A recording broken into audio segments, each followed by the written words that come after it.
Gather round and listen with your favorite frothy liquid, or even frothy solid. Welcome to another episode of This Week I'm Learning, the podcast where we expel all of the things that we have learned this week, useful or not, right into your ears. I am your glorious host, Commissar Cody, and above me is Duke Dracanis. To his right is Major Milner, and always in the corner is Count Colton. Welcome, and join us for another week of This Week I'm Learning. So I guess the question is, who outranks who here? That was fantastic. And yet I'm the one that's fired. Hey, but he wrote his script before we hit record. Never mind, we're recording an hour later than planned. 30 minutes. What episode is it? When is it being recorded?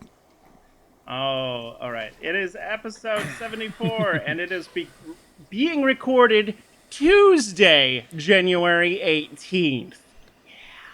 If you live in Asia. If you live in the future, yes. International Dateline's a son of a bitch, isn't it? Isn't it? It is. Nah. It is. All right. But I'm doing well. Hey, of course. Hey, Cody, did you remember to put your tagline in, by the way?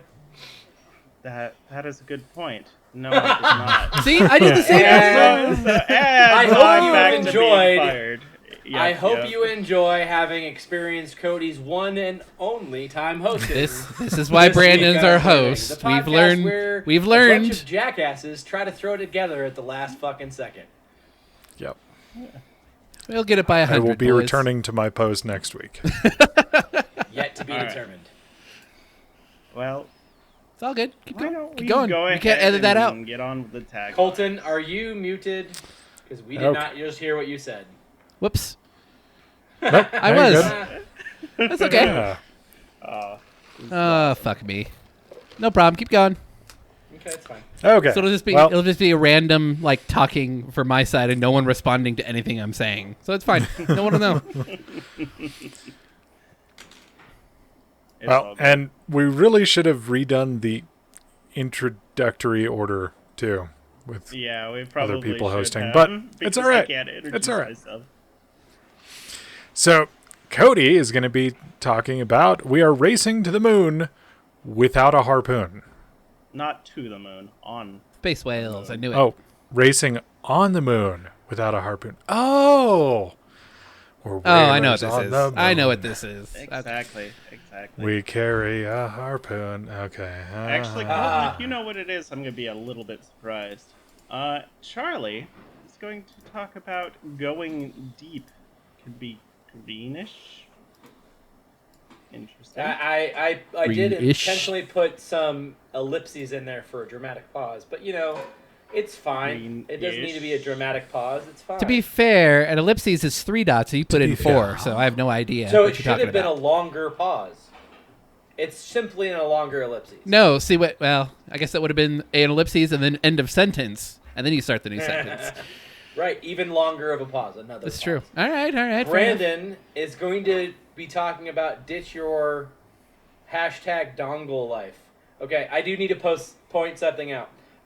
What is the symbol in front of dongle life? Pound. No. Thank you. So it depends on if it's in a social media context or not. Okay. If it's in a social media context. Very inappropriate open-ended question. If you have the contemporary group #MeToo and you change the pronunciation of that symbol, is it sexually inappropriate? Incredibly sexually inappropriate. Okay. Highly, especially given the nature the context. of that Oh my group. god, that's so bad. Yeah, so bad. My dad brought that up. About that. Yeah. Yeah, my dad brought that up. Like the second it was on the news, It's the a hashtag Me Too. He's like, Me too. Yeah, it's not good. It's not a no. Whoever Humans- was a it's marketing no campaign- bueno. Humans are a blight upon this planet. Anyways, Indeed. And then, I'm This just guy. here. I'm gonna fucking talk about shit. Color commentary, if you will. some bullshit, I'm sure.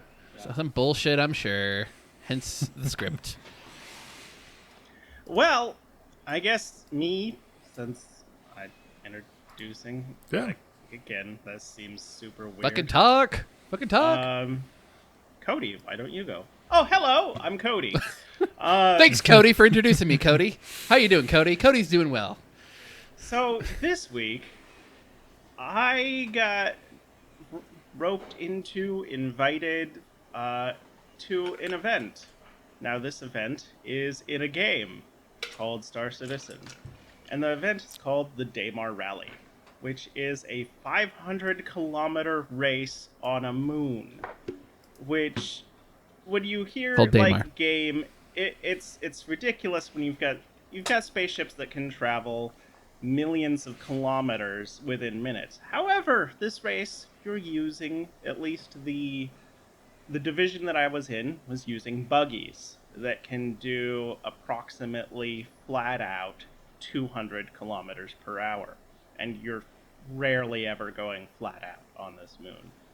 So it takes about 5 hours to do this race from start to finish. You have a crew of 4, so you have a support vehicle. So for us, this was a Hercules C2, which is a big transport vehicle. And then we had a crew of 2 on the ground, which is driving the things called cyclones, buggies. The reason why this is interesting is not only because of the stage of the game, which is an alpha, but also just innately the endurance test of this navigating. There's a lot of teamwork involved because from the air you have to be able to tell your ground crew, hey, you want to go left, you want to go right, which way is the best path, there's mountains coming up, oh, we need to do a pit stop, switch out vehicles. Since this was our first time, we did a little bit of practice, but we ran into a ton of issues doing this. We actually, for our first time, we actually did pretty well. So the first checkpoint of this race, and before you ask, ground vehicles are allowed to fire at each other after the 3-minute mark of the race, and they are allowed to fire at support ships. However, support ships are not allowed to shoot, period. So you can't take out other racers. You can have as many replacement buggies as your support ship will allow. We had 3 replacement buggies in our support ship because things happen. You can. Okay, so when you're saying buggy, are you saying the Cyclone or are you saying the Grey Cat? So, the Cyclone, not God. The Grey Cat would be terrible. That would be a miserable experience. Okay. I mean, I have a different definition of a buggy. You're right. You're right. Yes, I keep saying buggy, and I guess I should mean cheap. Small tank. Cyclone. Yeah. Small tank. Futuristic. It's a small armored vehicle. Thing. I would call it a Humvee-ish thing. Anyway, that's not it. Yeah, because it's the 2-seater, right?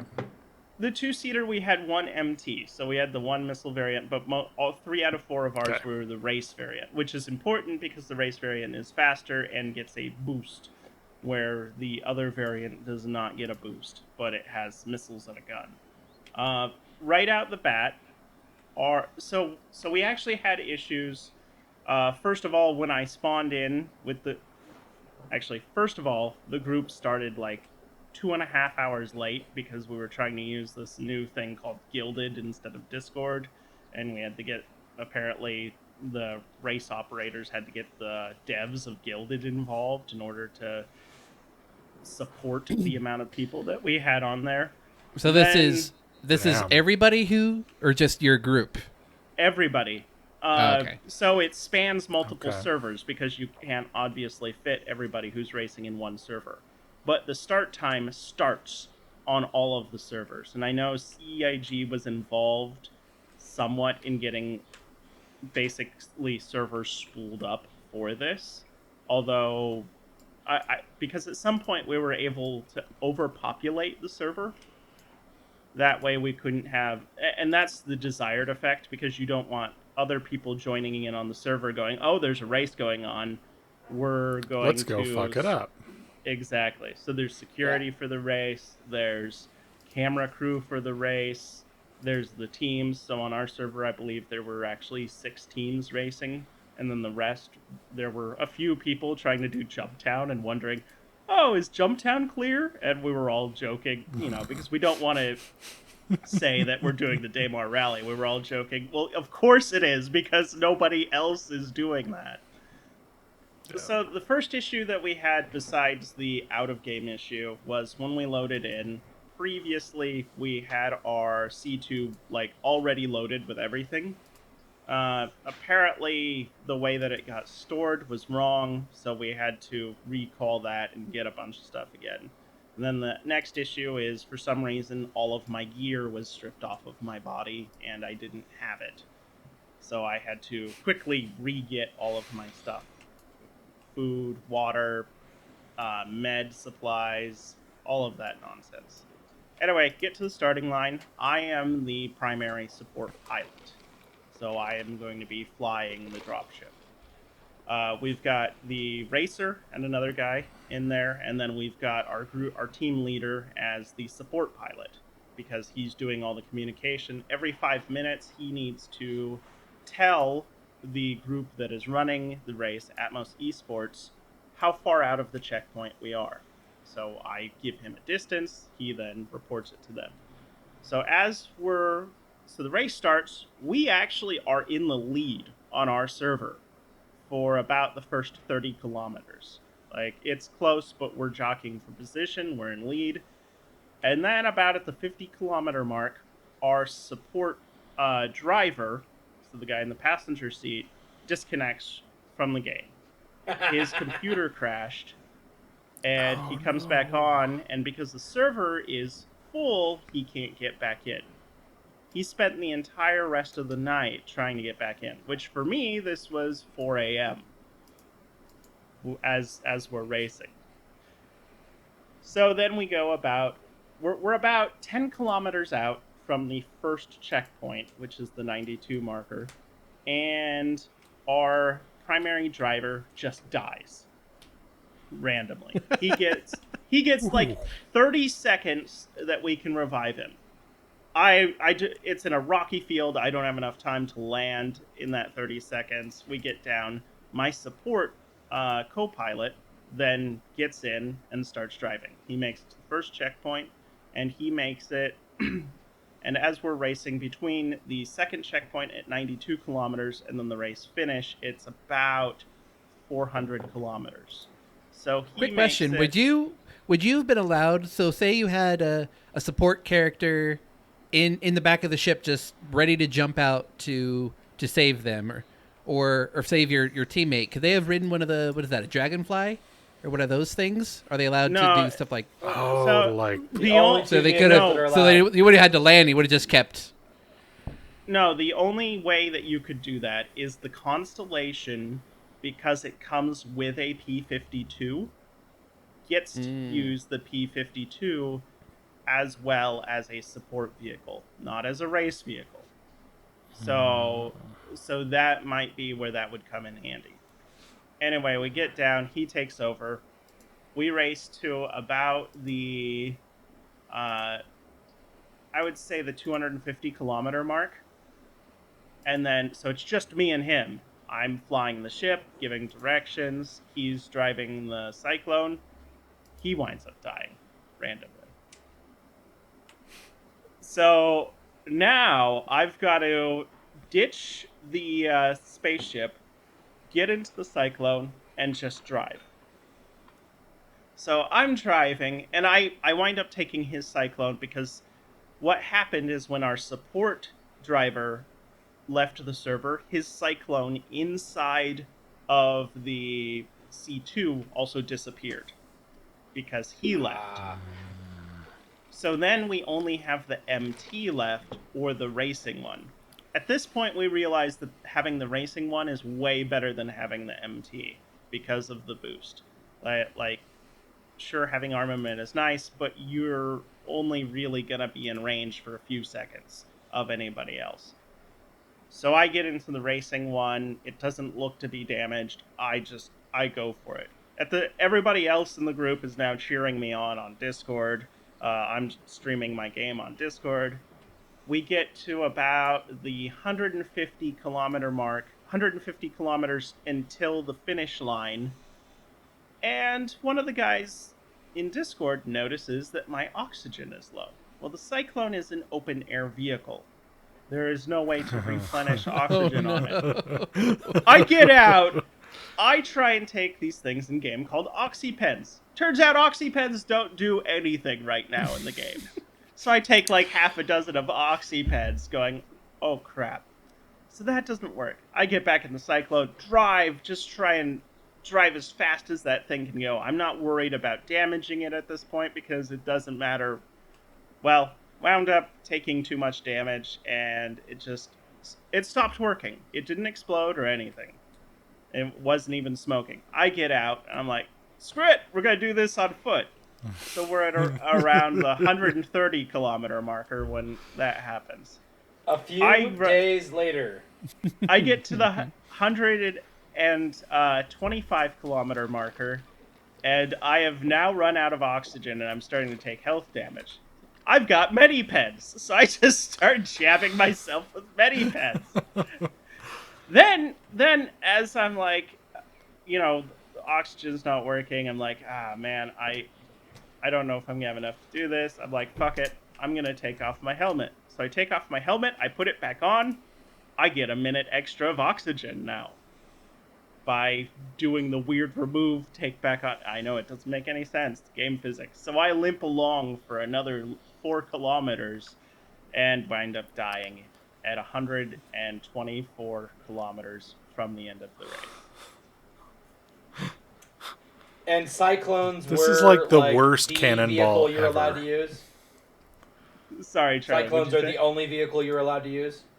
Cyclone for this division, Cyclones are the only vehicles. There is a truck division that has the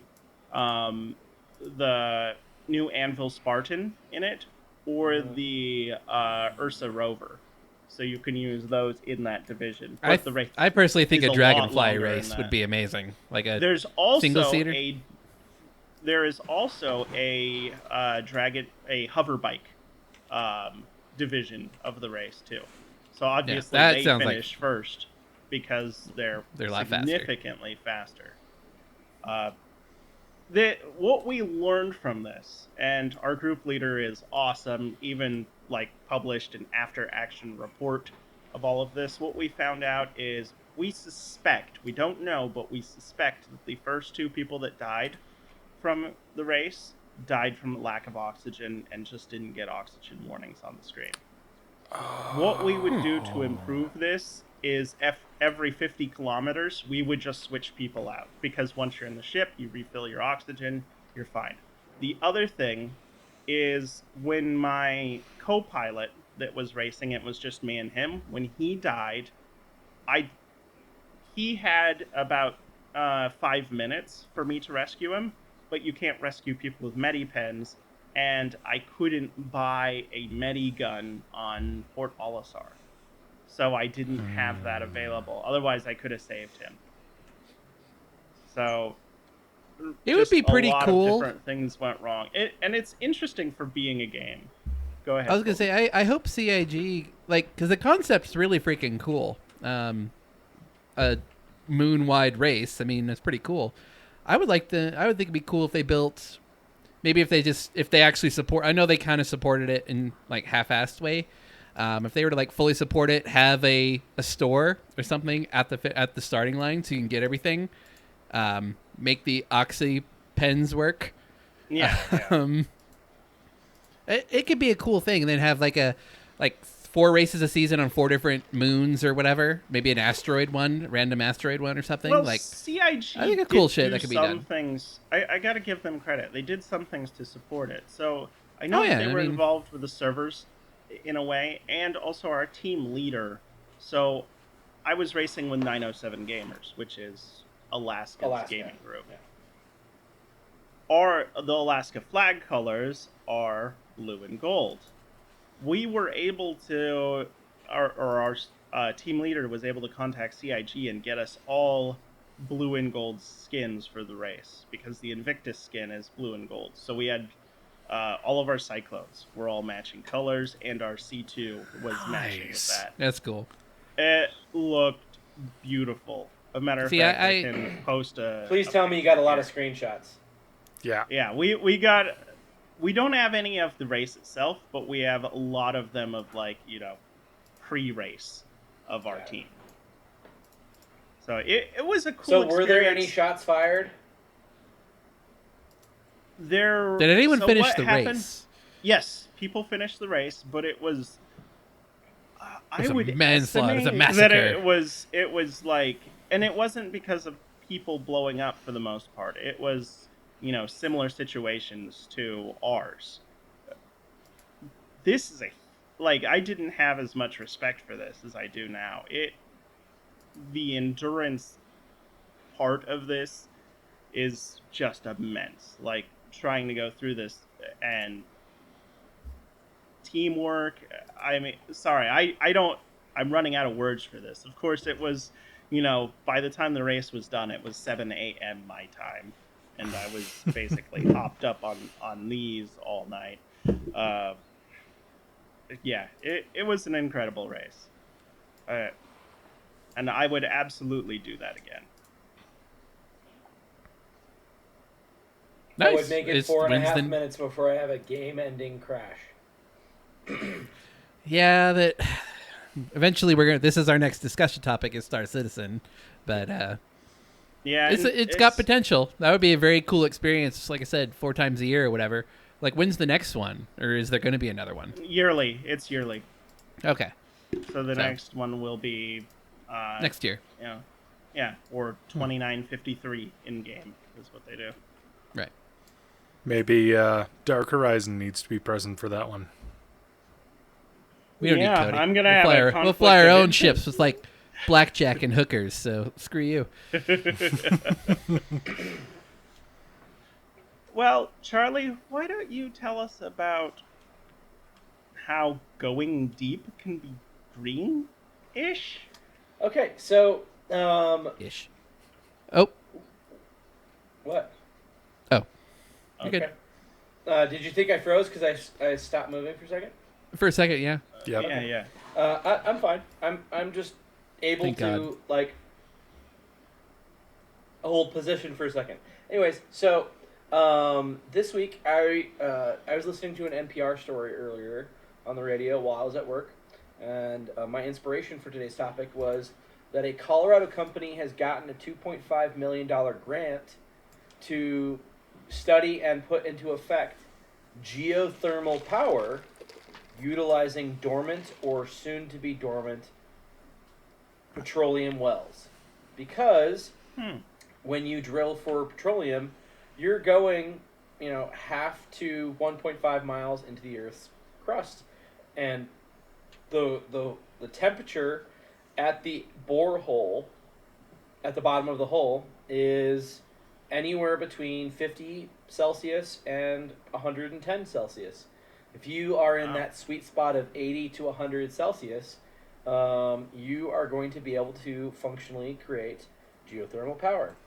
And in case you guys don't know how geothermal power works, you have a cold water injection, and this is normally, you can utilize a existing well somewhere in the field to inject cold water, and then you return said hot water from the heating of that area via the well site, and two functions of the pressure difference will actually spin turbines, or you can boil water through a radiator system and create a steam generator. So there's two functional ways to do this. But what the grant money is doing is it is intentionally the initial test is going to be in Nevada, but it is going to hopefully turn dormant or soon-to-be dormant oil and gas wells in Colorado into geothermal wells, which can produce anywhere between 75 kilowatts and 250 kilowatts a day of power per well. That's a lot of fucking... We have a lot of fucking wells. We have a lot of fucking potential for power. One of the problems, that the study to implementation phase is difficult because if you have 17 wells that you've picked out as good candidates, and it takes you 2 years to implement the plan and build off-the-shelf geothermal and put it in place, those wells could be now dormant or now decommissioned. And when you decommission a petroleum well in the state of Colorado, you're required to plug it. So, by switching it over to geothermal, you are you're extending the life of that well site, and you're delaying the decay of that infrastructure. So the investment in the infrastructure has already been established, but we are extending the life of that infrastructure. So now you're getting the reuse part of the recycle, reduce, reuse chain, but we can also harness geothermal return during the petroleum harvesting phase. So if an oil rig is in early maturity, so it's producing petroleum, oil, natural gas kind of components, you are also getting fluid that is super hot. So oil pumped out of the ground is not cold, it is hot. So if you can harness that in a heat exchanger before putting it into a barrel or putting it into a well, like a above ground storage container, then you're actually making your petroleum harvesting phase greener.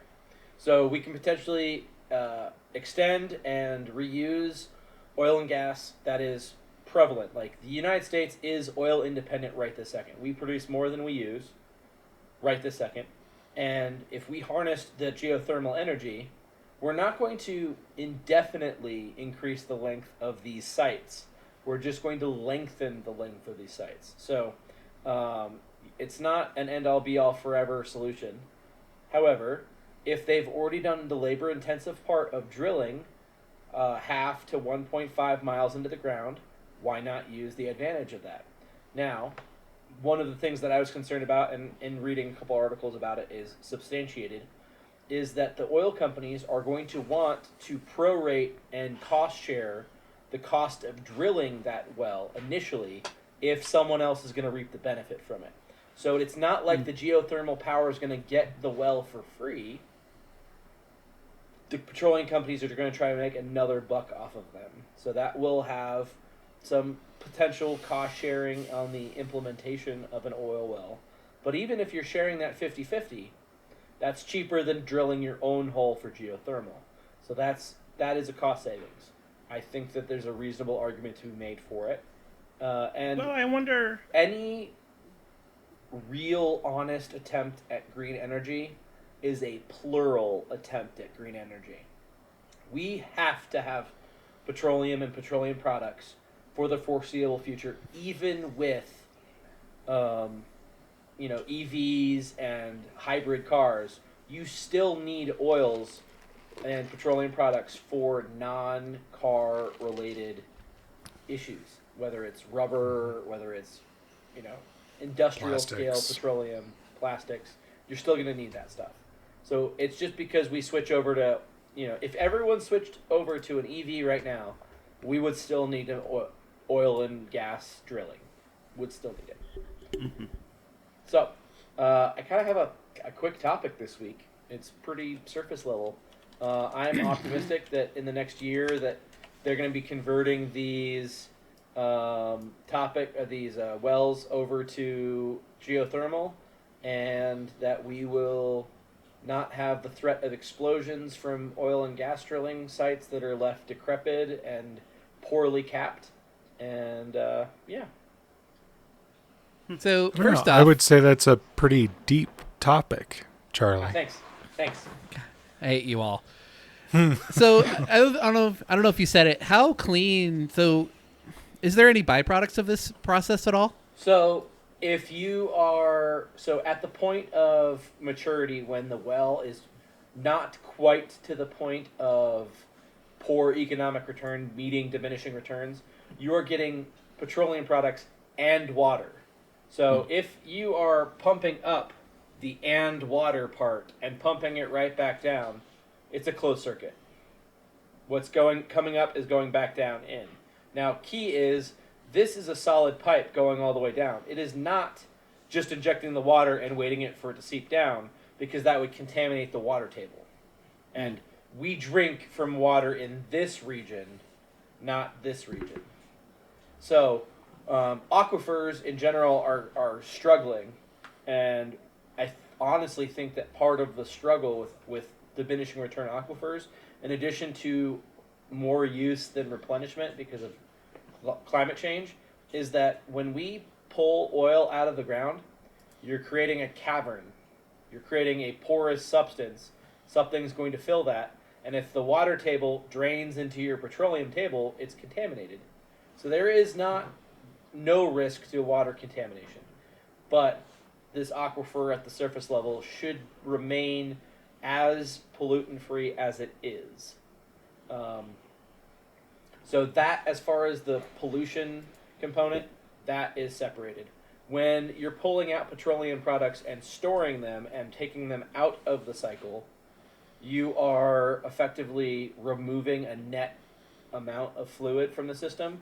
So you would have to add more fluid to the system, or you're going to have a decrease in water pressure, which pressure is your friend in geothermal. If you have decreasing water pressure, geothermal will eventually not be sustainable because there's not pressure either spinning the turbine on the way up, or there's not enough fluid to superheat water to boil to continue the cycle. So that's part of the reasons why it's not a indefinite process.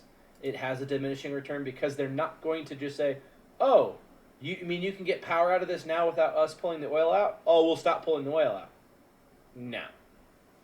So it depends on your specific water table, and it also depends on your specific depth and the geothermal topography of that area. So if you take England, for example, 190 drill sites that they considered for geothermal conversion, and they rated them on. So they removed all of the wells that didn't have any end of bore temperatures, the deep end hole temperatures. And then they sorted them 40 to 60 Celsius, 60 to 80 Celsius, and then 80 and above. 80 and above, those are viable. They had to have all of these less or more than 500 meters deep in the ground in order to meet the subsidy requirements for geothermal energy. So when you exclude all those other wells, 170 wells suddenly turns into 17. And then using the geothermal topography, you can extrapolate where other wells for geothermal purposes would be, or a good place for them. But if there's no oil in that area, or if there is no drill sites because of population centers or whatnot, then you're not going to put a geothermal there, or you're going to be completely on your own for geothermal heating. And that's actually a good point, actually. This is not purely for energy generation. Much like the gigantic multi-purpose structure in Denmark, you can use this as radiant heating. So they can circulate this fluid through a geothermal building heating system. And so they're using the water and pumping the water through the district to create radiant heat instead of boiling it for electricity generation to then turn into heat later. So, that answer your questions? Yeah. Okay. Interesting. Very cool. Science? No, not cool. Hot. Ah, fuck you. Go Hot. do Finger things guns. to yourself. Pew pew. All right. Brandon. Yeah. So No. Like, is Charlie going to say something smart? What's he got? No. Nothing. okay.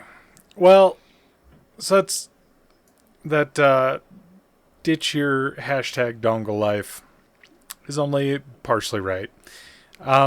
what I wanted to talk about today was the new modular right to repair champion laptop. And I know, yep, exactly. Yeah! I am a little late to the party. I do remember watching Linus's video on Linus Tech Tips, I don't know, a couple months ago when it came out, and being a little bit interested, but never really doing much research past that. But this company Framework has a laptop that comes in two different main flavors, the pre-built option and the DIY option, each with similar configurations. The parts end up being the same as far as screen, case, and CPU, but by choosing it to put it together yourself, the base model DIY, if you're providing your own memory, storage, and wireless LAN adapter, is $200 cheaper. This bare bones DIY version will cost $799. They're currently shipping them out. And it comes with a i5 1135 G7, which is a 4-core, 8-thread Intel processor running with a boost clock of 4.2 gigahertz. Not a bad upgrade, considering my current laptop's i5 8250U, which, although it's also a 4-core, 8-thread, it tops out at a 3.4 gigahertz for turbo. It's also 3 generations older. My current RAM storage and wireless card will slot quite happily into this new machine. So for me, it's kind of a no-brainer upgrade because I upgraded this current laptop as far as I could. While the ports are the most obviously modular part of the laptop, everything can be replaced and used or serviced, with the exception of the CPU. Though they do plan on offering new main boards for the current laptop design, so you'll be able to upgrade processors as time goes on. There are 4 user-selectable expansion card slots on the computer, and you can currently select from 250 gig or 1 terabyte expansion card, DisplayPort, HDMI, micro SD, USB-A, and USB-C. Any 4 of those in any combination. The one limiting factor is the only built-on port on the laptop is a 3.5 millimeter headphone jack. So to charge the laptop, you would at least need 1 USB-C expansion card. However, once you're charged up, you could swap that port out for something else since they're hot swappable. And that's one of the great things about this laptop, and what really kind of drew me back to it is I was watching something on YouTube about some of these users who have these laptops 3D printing out their own carriers and making their own add-in slots.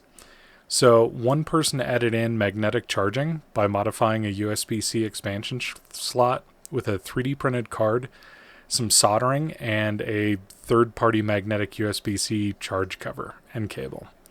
Another user embedded his wireless mouse dongle into an expansion card.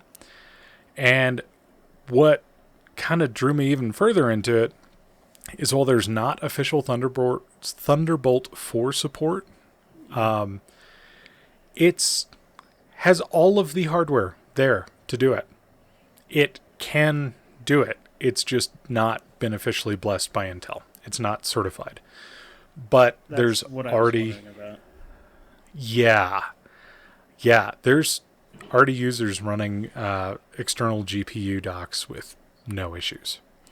Because even the i5 is Thunderbolt. It's wired up so that it's all PCI lanes going to the USB slots internally. So, yeah.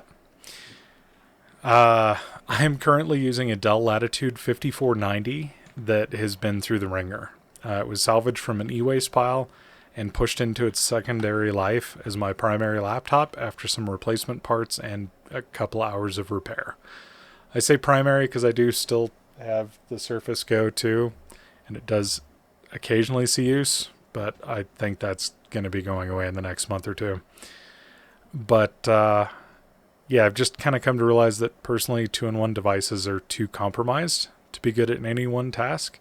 So you either sacrifice performance for portability, like with the Surface Go 2, or you sacrifice that tablet form factor for performance, like the Yoga or other 360-degree hinge 2-in-1s. So I'm going on record right now saying that my next laptop purchase will be a Framework laptop. If not for the considerable upgrade with minimal down payment, then for the modularity over my current laptop. The fact that Framework has architected the main board to be adaptable to future generations of x86 ARM, Yeah. and also I knew that was RISC-V. Yep. Also, RISC-V means that this could be the last base system I buy for a few years. Much like the case of my desktop. Well, no. It's an eternity in Brandon's book. Yeah. But I mean, no. Like the desktop case that I'm using now is 5 years old. And I see no reason to replace it.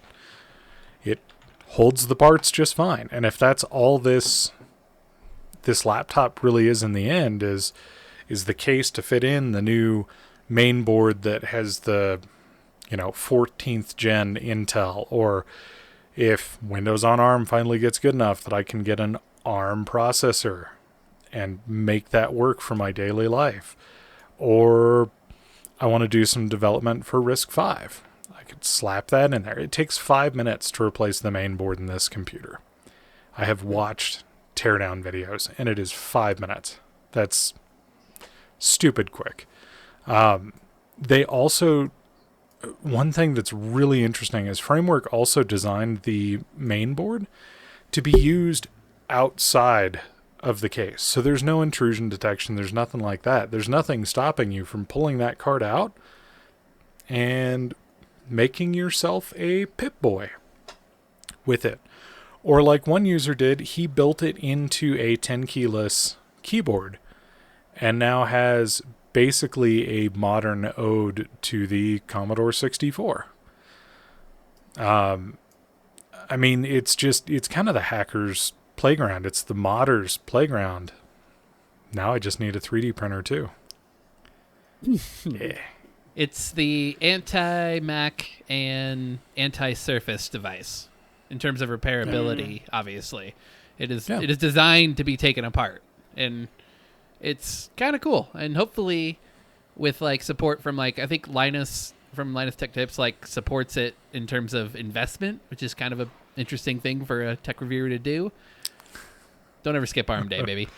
But yeah, hopefully the big giants will see some value in this type of laptop design, because it's pretty much a waste to build a unibody laptop and then throw it away after 3 years because you can't upgrade it even. Yeah. It's honestly stupid. I cannot tell you how frustrating it is so not only do I do IT 40 hours a week, I also do IT consulting after hours, on-side business gig. And I cannot tell you how frustrating it is to have a user call me up and say, hey, I've got this laptop that I bought 2 years ago and the battery's starting to fail. I need to get the battery replaced. Me to look it up and be like, oh, that's glued in.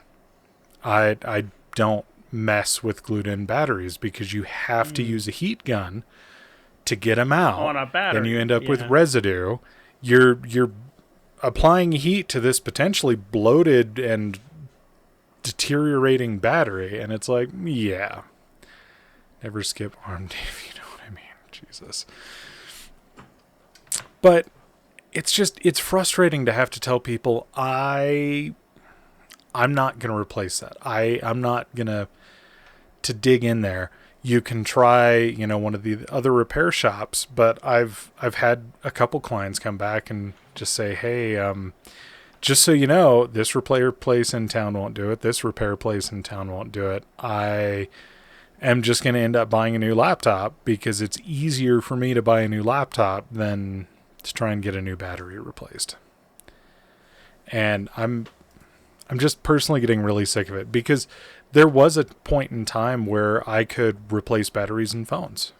I think the Apple 4S was the last phone that I would actually tear apart, replace the battery, slap it back together for people. It used to be I could replace screens for people, but now screens and laptops are even starting to get glued in. You can't just pop a bezel, take out a couple screws, and replace the screen. It's getting to the point where the major manufacturers are just like, nope, these are throwaway. These are throwaway, where you send it in to us and you pay through the nose. Refer to our right to repair discussion. I mean, it's exactly. Yep. It's silly, all of it. So, I am putting my money where my mouth is, and we're demonetized. Yep. Thanks, Charlie. Thanks. I have seen that before, though, and it's pretty funny. But yeah, I'm done talking about it. I'm going to put my money where my mouth is, and in the next couple months, I'm going to be getting a Framework laptop. Hell yeah. Nice. Yeah, they are a fledgling company, so they do need support. So, yeah. Hell yeah. Please, if you are listening or watching this and interested in it, go forth. There will be a link below to their direct site, because all of the information I've talked about has come directly off of their website, either through their blog, their forum, or directly off the product page. Boom, baby. So. Yeah, that's pretty cool.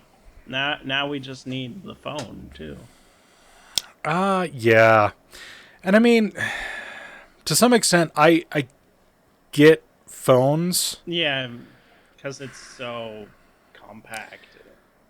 Yeah, and, even 5 years ago, to get, that's one of the things about the Framework is it is an Ultrabook. It's thin, it's light, it's performant. It is, 100 grams lighter than a current generation MacBook M1, and it's like a 1/10 of a millimeter thicker or something.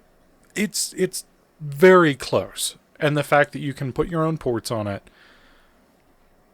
you can modify it, you can repair it, you can do all this stuff. If this small company can do this, and they had, I think it was 1.5 years of design time, that tells you that the Dell, Apple, it can be done. Samsung, HP, Lenovo, they could do it. It's just my concerns about this. Number one is heat. Is heat dissipation when you do this. That's the trickiest part of any computer build, is getting that heat sink. Well, maybe not the trickiest, but one of the trickiest parts is getting that heat sink and the thermal paste appropriately applied, and one of the most dangerous parts of a computer build, because if you do that wrong, your hardware is dead. Well, and that's why the main board comes. So, no mobile chips have pads on them. So the mobile processor is soldered onto the main board, and it comes with the thermal paste and the fan already on there, ready to go. It's just you. So the difference between the main boards would just be what processors hooked up to it. Everything else is designed to fit in there the exact same way. So your memory modules on, your i5 or either i7 option, those are going to be on the same place. LAN card on the same place. Your 4 not Thunderbolt certified ports that connect to the modules that slide in on either side, that's all going to be in the same place. And GPU. Integrated. But that's it's not a gaming laptop, it's a production laptop. It's a productivity Ultrabook. And honestly, that's the thing with Thunderbolt, is if you need the performance of a dedicated GPU, get an eGPU. I just want to blame you, Brandon, or just. I'm going to blame you. Cosmetic surgery used to be such a taboo subject, and now you can talk about it and no one raises an eyebrow. You brought this on yourself. That's horrible. You keep Terrible. on bringing the arm topic. I'm going to bring the jokes back. the reason This one why wasn't square even- photographs look so good is they all know the right angles. There's another Okay, type of but- photograph. Anyways, go on. Charlie, I will freely admit that last episode I did the arm thing just to get you. This time, I was literally diving down the rabbit hole as I was getting frustrated at work as I was trying to do something on my 8th gen i5 laptop. I was trying to run some scripts that I was developing for work, and I was trying to demo them on my laptop because I didn't want it on the company laptop because the company laptop doesn't have some of the tools that I needed installed because technically I need to have a license for some of this versus the community edition, which I can throw on my laptop and it's fine. And I'm not making money on it. And I'm just like going, look, this is what we could do. Look, we could have our dev team do something like this. I would be happy to give them my code. And Yeah, my laptop demonstrate. just started going, Okay. and it's like, I understand it's your time for a new frustration one. because I went shopping online for a new toaster and found a special site for it, but I gave up because there were too many pop-ups.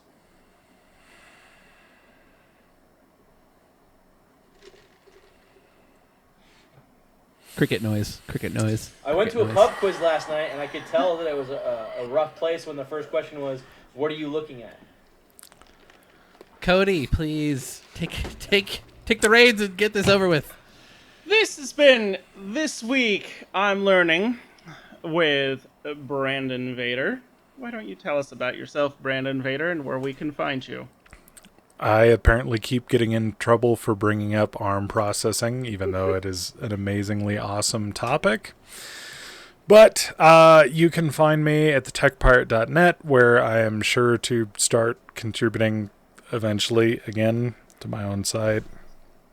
Otherwise, you can find me. Lately, I have been playing a lot of Final Fantasy XIV, and I am Dracanis Vader in there. I'm on the Siren server, so please, if you're in North America and on Siren, I'm gonna grief you. message me in the game, because I need people to play with. Everybody's playing that And- game now. Everybody is. Yeah. Join us, Cody. Join us. No. I've had two groups of people try to get me to join that already. No. The answer is no. I used to have a friend that kept on changing the sound of his alarm clock, and I wonder what he's up to now. Anyway, next. So, Charlie, why don't you give us another one of those? Because you're going to anyway. And My tell name us is about Charlie yourself Stiffler, and where also we known can as find you. Milnor, spelled so wrong, so I always get it right. You can find me this week I'm learning YouTube on my own channel, Milnor, Twitch, Milnor, Facebook, Snapchat. You know, where you do the vertical video. It just pisses off Cody. It's great. I did it on the podcast a couple weeks ago. You can see that. And I had a friend of mine that got a job running a farm for Old McDonald. He's the new CEIOU. Yeah, I like that. Yeah. Colton, please. The name's Colton Roper. I go by Seeker4761 and all the things. I am also a contributor to the TechPirate.net, where I just posted the longest article I've ever written on Xbox Live cloud gaming, which is actually a pretty cool and relevant topic considering no one can get any GPUs or components at all. So check that out, www.thetechpirate.net. And Cody? When Dracula This actually- shops online, he keeps clicking on a button that says your account. Cody? That was a pretty good article. I like a that terrible one. joke. So thank you for that article, Colton. It was interesting, and I just for my take on cloud gaming, I wanted to read that and got some interesting info from it. Well, thank you for joining us for this episode of This Week I'm Learning, even with the jokes and arms and whatnot. I appreciate you staying this far, please. Thank you so much. You're the real MVP, audience. You are. Do the likey stuff and subscribey stuff. Oh, I guess I never said where I could find myself, but that's okay. You can find me. You'll figure it out. If you want to find me, you'll watch another episode, and that'll tell you where to find me. There you go. If you want to like. If you want to dislike. Of course, nobody can see all that information anymore, so it doesn't really matter. I think it still matters, but it doesn't matter as much. Everybody kind of... It matters to us. Yeah. You can also leave us a review on any of like Spotify or Apple Music or anything like that too, which would greatly help the podcast. So leave us a review. Tell us what we sucked at. Tell us what we're good at. Be Tell gentle. us what you ate for breakfast today. Who knows? Could be interesting. I always need 5 new stars. ideas for breakfast cereal.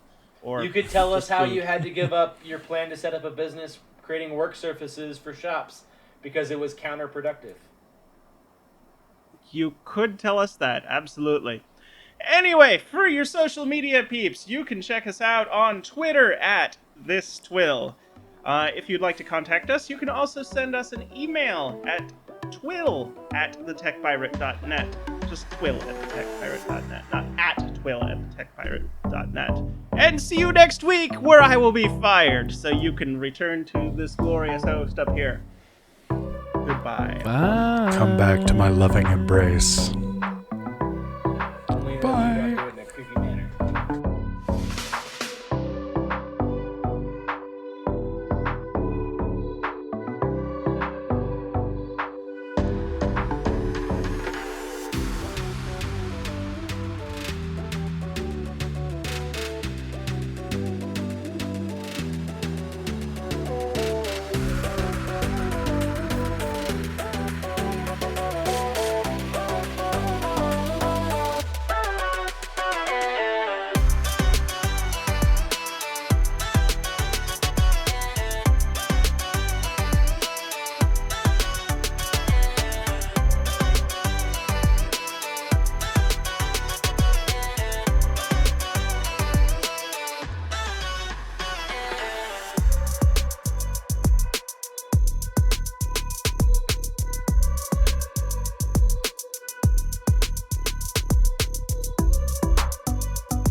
And god damn it, sometimes I like to be Big Spoon, Brandon.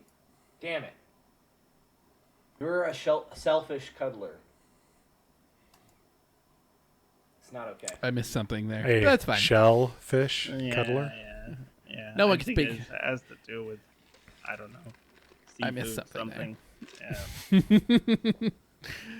Yeah. Shit.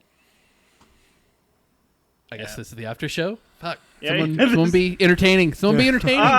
So I also, my other topic that I was thinking about talking to was my hospital experience this week, which was fun. Yeah. 'Cause, yeah, I had all sorts of tests and things done to me that I had never had done before. That was fun.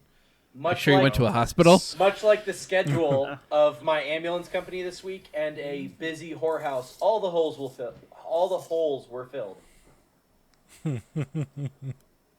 See you next week. Which company do you work for? One that just got smacked Big with company. COVID, so like everyone's coming back to being healthy again. So all the holes in my schedule got filled. Act. All right. Ground. Bye.